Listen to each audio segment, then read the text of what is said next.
A popular mold is back, but now in blue. Here's a look at the McFarlane Toys Batman Hush Blue Cowl Batman.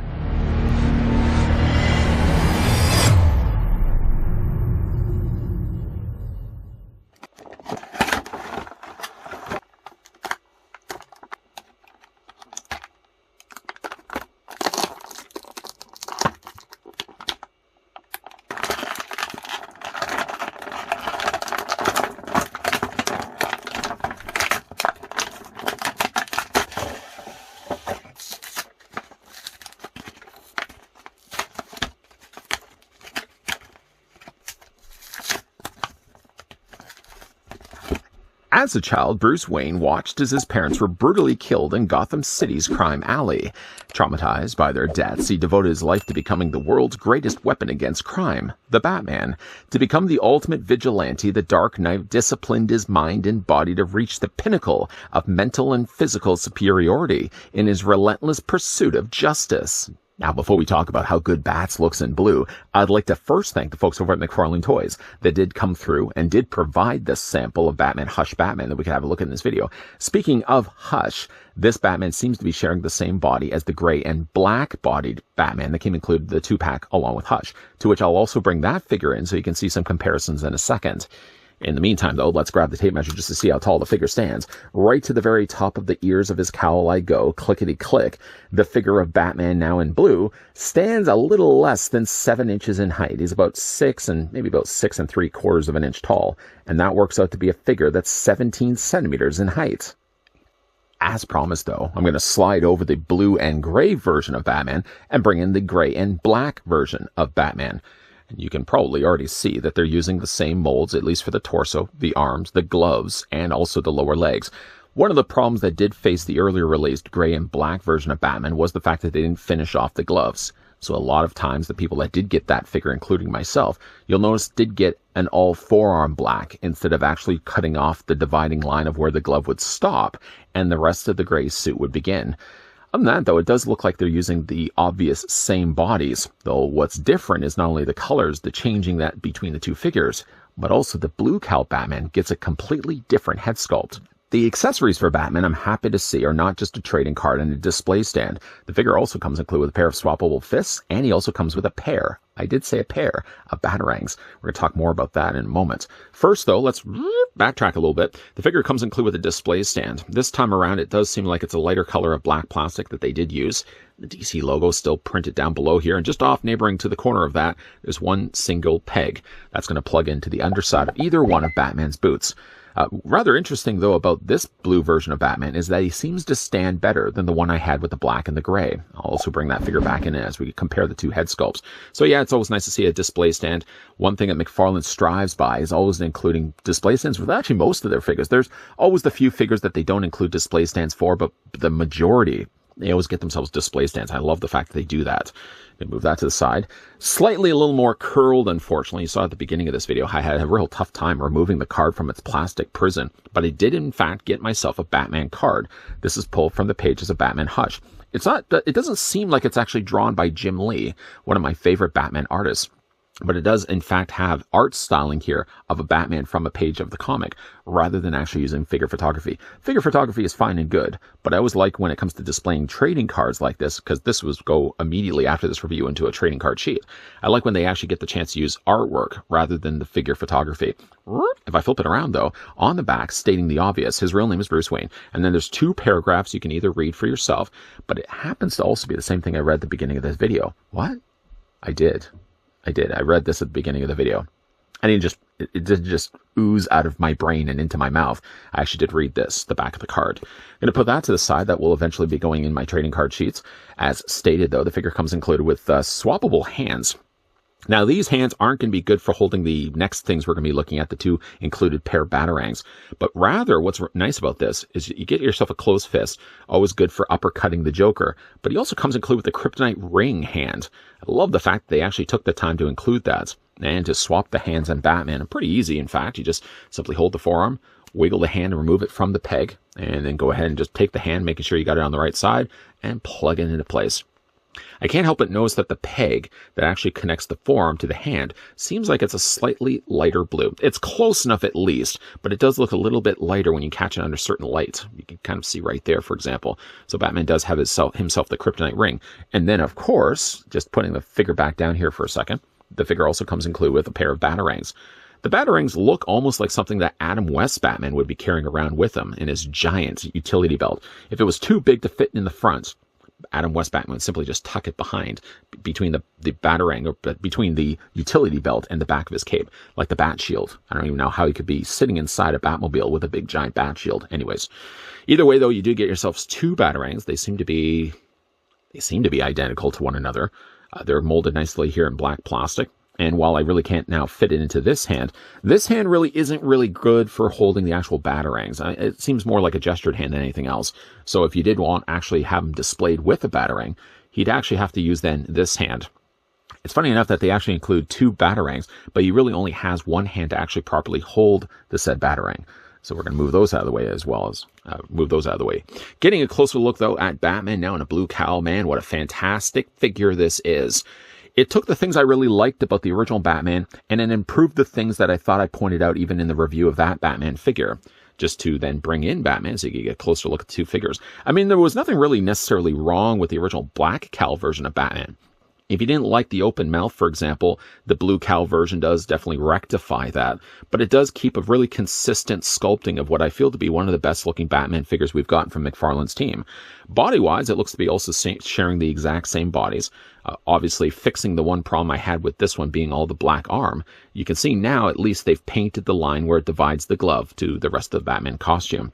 The bat emblem seems to also be raised the same on exactly in the same places as the two figures. And if you also look at the capes look to be sharing the exact same mold also as well. So it's kind of, again, more cosmetic with only the more drastic changes being done to the head sculpt itself. One thing I do really want to comment on also for the head sculpt is it's an ideal Batman if you just want a perfect looking Batman on your shelf. It doesn't have to necessarily be one where if you didn't follow, for example, the Hush comics. This is, I think, just a consistently good, classic-looking Batman. The only thing that doesn't really make him 100% classic is the fact he's got the big black emblem. No additional yellow that's been added to it. But I really think it's one of the best head sculpts we've gotten for Batman here. The darker shadowing also around the eyes really allow the eyes to pop a lot more. You can see even to the furthest extent of their sculpting skills, they've actually sculpted the outlined area of his ears. I do like also that you can see his nostrils. Really strong looking chin there on Batman, and the color is actually quite good on this figure. When you get to the suit though, the suit consists of, again, his color scheme in this palette is actually a blue cowl, blue cape, blue gloves, blue underoos, and then lower blue boots. The rest of it then relies on the darker gray plastic. I might say maybe that the gray is a little bit too, I want to say like a little bit too brownish. I mean, it's kind of hard for me to describe gray as adding brown into it, but it's almost got like a little more of a muddier coloring to it. I wish it was kind of more of a medium gray with a little less of that in it. But that's the only thing I really would have changed this figure. Utility belt is a little on the also darker side, kind of going more of a mustard yellow than going a more brighter or gold yellow instead. Other than just like those two things that I would probably have pointed out, it's a great solid looking Batman though. Nothing again I would have really fixed other than just the coloring of the gray and the coloring maybe also of the utility belt being a little too on the darker side. The sculpting of the cape, just like the one we looked at before, is a great looking cape. I love the way they've actually got the little points there down below, and they're very irregular looking points too. They're not one consistent up and down all the way across. It's a softer plastic also as well, just to lift that back so you can kind of see all the larger pockets that make up this particular utility belt. I keep wanting to say batarang. His utility belt, again, is more made of the larger pockets than smaller compartment spaces. Nice looking utility belt overall. And again, like, really nice looking figure. I just don't know whether when it comes to displaying him, if I'm going to go the route of actually displaying him with the kryptonite ring, or if I'm actually just going to go with giving him a gripping hand. Because again, like when he only has this hand, this other hand's kind of clearly more for gestures than anything else. This is really the only hand that's going to be doing all the work of carrying either around the kryptonite ring or also those batarangs we looked at earlier. For the articulation here on Blue Cowl Batman, it's going to be exactly the same as the Black Cowl version. So instead of actually having a ball joint here where I'm tapping right now, rather the head is continued piece to the rest of the neck, and then he's actually got the ball joint right here. So the neck actually does look quite low down and looks quite high up. That's about as high back as you can actually get it. The head also rocks back and forth also as well. So it's a pretty good range considering he doesn't actually have an independent head articulation from the rest of his neck. Shoulders do come out once again at a 90-degree angle bend. You can take those arms, rotate them all the way around. The cape is good enough, at least it's wide down below. It's not wide at the top, so it doesn't obstruct any bit of movement when it comes to the figure's arms. Again, you can rotate those arms all the way around. The figure does have a nice bicep swivel, a double hinge on the elbow, and hand articulation all the way around. A little bit of a hinge also there as well. Upper torso is on a ball joint. Lower torso, just tucked beneath the actual utility belt, is also on a ball joint. And the lower skirting, it's not lower skirting, but the lower underoos here of Batman, the lower trunks are also a softer plastic. It helps to conceal the joints, obviously, on the inside of the thighs. And it also allows, when it comes to the legs moving back and forth, the softer plastic helps to kind of prevent the legs from getting all hung up. So you can do a nice good splits on this Batman. You can also take the legs and move forward, move them back. The mild swivel at the top of the thigh. The figure does have a double hinge on the knee. And he does have no articulation. The boot seems just more of a continued piece from the rest of the calf, but at least he does have an ankle pivot that also rocks back and forth. And the figure does also have toe articulation. There's the already mentioned before, the peg holes in the undersides of his feet. So yeah, you can use the display stand that comes included with the figure as well. Again, nice looking Batman. Would there be anything I would have changed to him? From a sculpt standpoint, no. I think it fixed the problems. Not that, again, necessarily that, you know what, let's get the display stand going for this figure.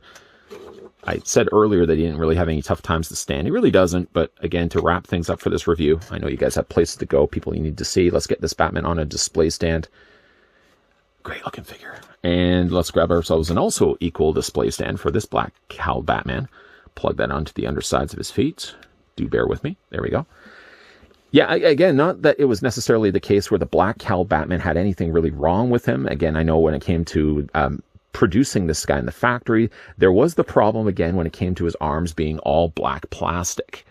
I've heard that there are some reissues of that Batman circulating right now where they actually have fixed the gloves. I'm going to see if I can try to track one down because, again, I really like this. I like this body in the Batman in the first place. But to take then that and put it in a blue cowl, one thing I do like is that they didn't simply just use the same head and carried it over. So at least when you're looking at it, you know they've gotten some mileage out of the mold from the lower half, at least, of the figure. But the upper half, you get a brand new experience, brand new feeling when you get this Batman on your shelf. Again, other than just maybe having the gray being, I think, a little too dark of a gray, and maybe having the utility belt coming across a little more muddier, it's a fine looking Batman. One of the best, if not the best, Batman figures we've gotten from McFarlane's team.